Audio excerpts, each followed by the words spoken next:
לא היית עושה את זה, היית נתקע עדיין מאחורה.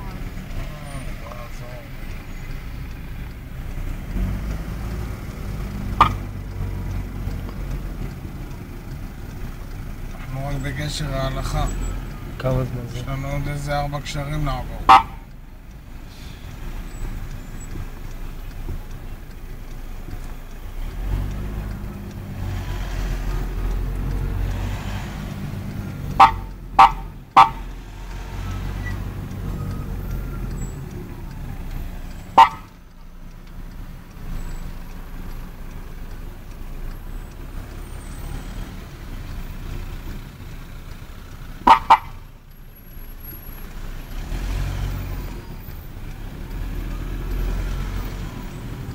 זה סתם העומס, שתביני.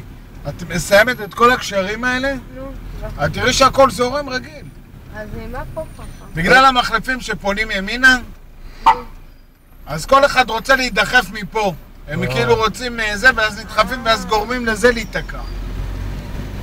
מבינה? זה כל הבלגן פה.